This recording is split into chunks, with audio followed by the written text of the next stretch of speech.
Welcome back. आज के video में हम लोग मेमोरी मैनेजमेंट में मेमोरी एलोकेशन पढ़ेंगे। तो उसके पहले कुछ कॉन्सेप्ट पहले क्लियर कर लेते हैं। जैसे कोई प्रोसेस है, ठीक है, प्रोसेस है तो इसको वर्चुअल मेमोरी मिलती है, ठीक है, एक वर्चुअल मेमोरी मिलती है और ये वर्चुअल मेमोरी मैप होता है रियल फिजिकल मेमोरी के साथ। ये फिजिकल मेमोरी है मेरी, ठीक है, फिजिकल मेमोरी है। मान लीजिए ये 16 KB इसको ज़रूरत है, 16 KB का।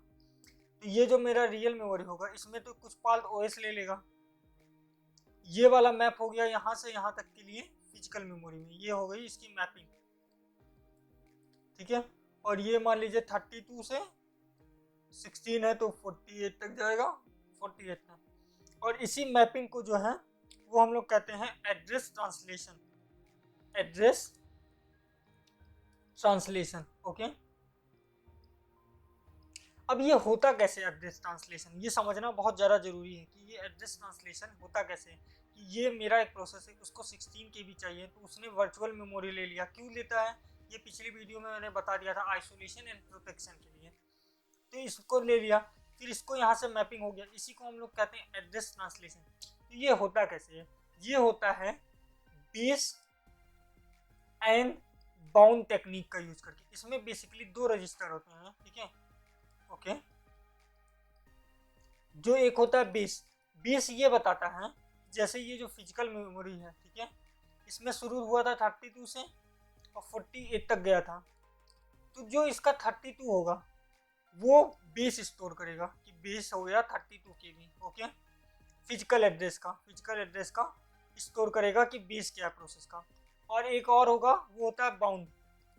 बाउंड बेसिकली ये स्टोर करता है कि मैक्सिमम साइज कितना होगा, मैक्सिमम साइज कितना होगा। जैसे यहाँ पर मैक्सिमम साइज कितना है, 16 इसको मेमोरी रिक्वायरमेंट है, 48 माइनस 32 तो 16 इसकी मेमोरी रिक्वायरमेंट है। तो बाउंड सेव करेगा 16 को, ठीक है। और इसका बेसिकली काम होता है प्रोटेक्शन के लिए। अभी मैं आपको बताऊंगा क्यों इसका काम प्रोटेक्शन के लिए होता है। वो इसलिए होता है कि मान लीजिए फिजिकल एड्रेस है तो अगर किसी में जो प्रोसेस में होगा, प्रोसेस में सारी चीज़ तो वर्चुअल एड्रेस में होगी, तो फिजिकल में वो कहाँ पर स्टोर करना है, कैसे स्टोर करना है, वो पता चलता है बेस प्लस वर्चुअल से। तो यानी कि अगर कोई चीज़ वर्चुअल पे 0 KB पर है तो वो 32 पर आएगी। वही चीज़ अगर कोई 15 पर है तो 15 पे होगा तो वो कितने पे आएगा फिजिकल पे, 47 पे, 47 पे।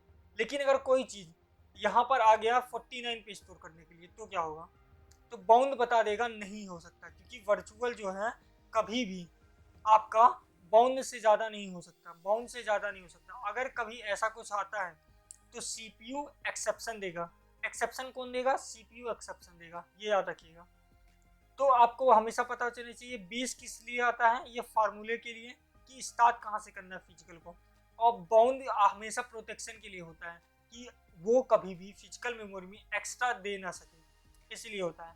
तो आपको समझ में आ गया होगा कि मैपिंग करना होता है। लेकिन मैपिंग कैसे होगा, कौन सा एल्गोरिदम यूज करो होगा, तो बेसिकली ढेर सारे टेक्निक्स होते हैं यूज करने के लिए। और यहाँ पर मैं दो टेक्निक के बारे में बात करूंगा, फिक्स एंड डायनेमिक। तो शुरू करते हैं फिक्स से।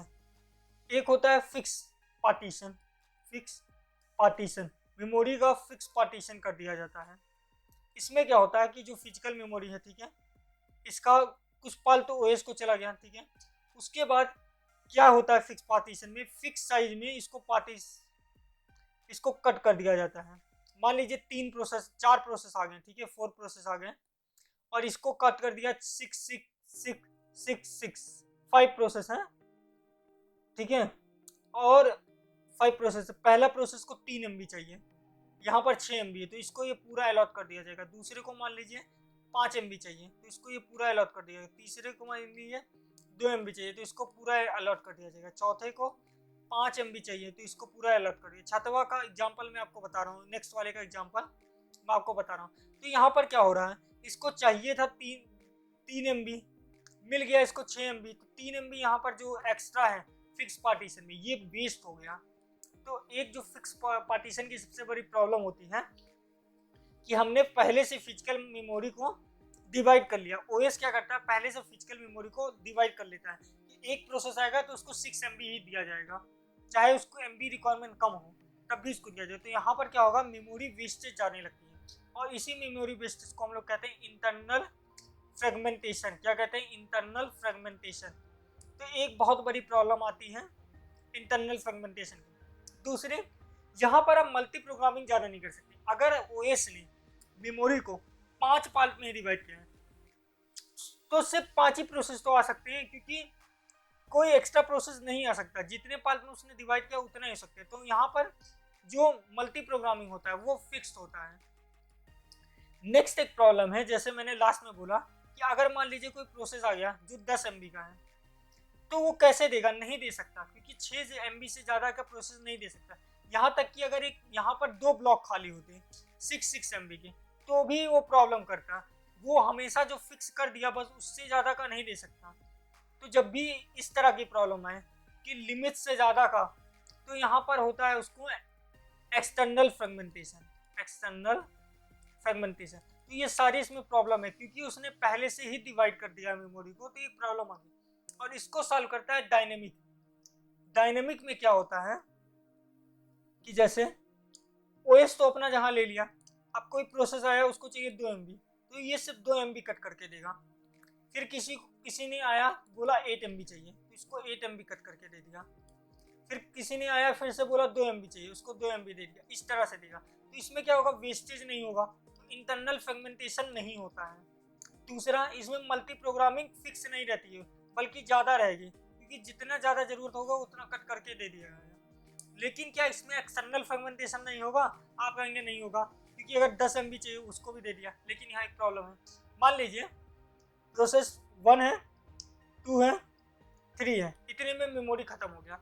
अब प्रोसेस 4 वेट कर रहा है, जिसको चाहिए 6 MB की ज़रूरत है, या कह लीजिए 3 MB की ज़रूरत है। 3 MB आपको बेहतर समझ में आएगा।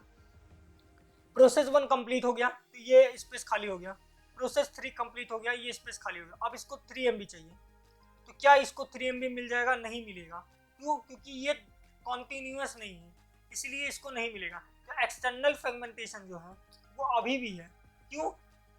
स्पेस होते हुए भी आप नहीं दे पा रहे हैं, क्योंकि वो कॉन्टिन्यूस नहीं है। क्योंकि ये वाला प्रोसेस शायद लंबा था, ज़्यादा टाइम तक चल रहा है, अब इसके पास स्पेस है तब भी मेमोरी अलॉट नहीं हो रही है। तो डायनेमिक में एक अभी भी प्रॉब्लम है, जो कहते हैं एक्सटर्नल फ्रेगमेंटेशन का। इसने इंटरनल फ्रेगमेंटेशन और मल्टी प्रोग्रामिंग को सॉल्व कर दिया, लेकिन एक्सटर्नल फ्रेगमेंटेशन अभी भी इसमें मौजूद है। तो ये बेसिक 2 कॉन्सेप्ट है। अब एक बार रिवाइज कर लेते हैं। मेमोरी मैनेजमेंट में एक प्रोसेस होता है, फिर इसको फिजिकल मेमोरी मिलती है, वो फिर मैपिंग करता है वर्चुअल मेमोरी को फिजिकल में। इसको एड्रेस ट्रांसलेशन कहते हैं। ये जो मैपिंग होता है, बीस और बॉन्ड 2 टेक्निक यूज करना पड़ता है। बीस जो होता है वो बताता है फिजिकल एड्रेस का बीस कितना है। बॉन्ड ये बताता है कि मैक्सिमम कितना जा सकता है। जैसे 16, यहाँ पर 16 KB से ज़्यादा नहीं जा सकता, तो 32 + 16 48। अगर उससे ज़्यादा जाएगा तो CPU एक्सेप्शन कर देगा। और फिजिकल मेमोरी को मैप कैसे करते हैं? Physical memory is equal to base plus virtual memory, इस तरीके से करते हैं। एलोकेशन जो होता है उसके कई टेक्निक होते हैं, हम लोग 2 पढ़ेंगे इस वीडियो में। फिक्स में क्या होता है, पहले से OS क्या करता है, मेमोरी को डिवाइड कर लेता है। जैसे यहाँ के एग्जांपल में 6 MB की डिवीजन कर लिया। अब कोई प्रोसेस 3 MB का है तो भी इसको 6 अलॉट करेगा। यहाँ पर इसके कारण ये वेस्टेज हो रहा है, इसी वेस्टेज को कहते हैं इंटरनल फ्रेगमेंटेशन। उसके अलावा जब एक बार इसने डिवाइड कर लिया तो जितने पार्ट में डिवाइड करेगा उससे ज़्यादा तो वो अलॉट नहीं कर सकता प्रोसेस, तो मल्टी प्रोग्रामिंग फिक्स हो गया। उसके अलावा इसमें अगर जितने MB में डिवाइड किया, मान लीजिए 6 MB में, अगर 10 MB का आ गया कोई प्रोसेस, तो उसको वो नहीं दे सकता, क्योंकि पहले से फिक्स था। तो एक्सटर्नल फ्रेगमेंटेशन इसी को कहते हैं। फिर इसको दूर करने के लिए हम लोगों ने डायनेमिक किया। डायनेमिक में सिर्फ OS अपना जहाँ ले लेता है, फिर जैसे प्रोसेस आते जाते हैं उसको मेमोरी मिलती जाती है। जैसे पहले 2 MB का आया, 2 MB मिल गया, फिर 8 MB आया, 8 MB दे दिया, फिर 2 MB आया, 2 MB दे दिया। तो इंटरनल फ्रेगमेंटेशन नहीं हुआ। मल्टी प्रोग्रामिंग फिक्स नहीं है, बल्कि इंक्रीज ही हो जाएगा जितना ज़्यादा प्रोसेस होगा। लेकिन एक्सटर्नल फ्रेगमेंटेशन अभी भी है। क्यों है? क्योंकि मान लीजिए अगर 2 MB यहाँ से खाली हो गया, 2 MB यहाँ से फ्री हो गया, फिर भी आप यहाँ 3 MB का प्रोसेस अलॉट नहीं कर सकते, क्योंकि ये कॉन्टिन्यूस नहीं है इसका मेमोरी। तो ये एक प्रॉब्लम हो गया डायनेमिक में। तो अभी तक के वीडियो में हम लोगों ने जो देखा आप रिवाइज कीजिए। नेक्स्ट वीडियो में मिलेंगे आगे के टॉपिक को लेकर मेमोरी मैनेजमेंट के लिए। तब तक के लिए गुड बाय।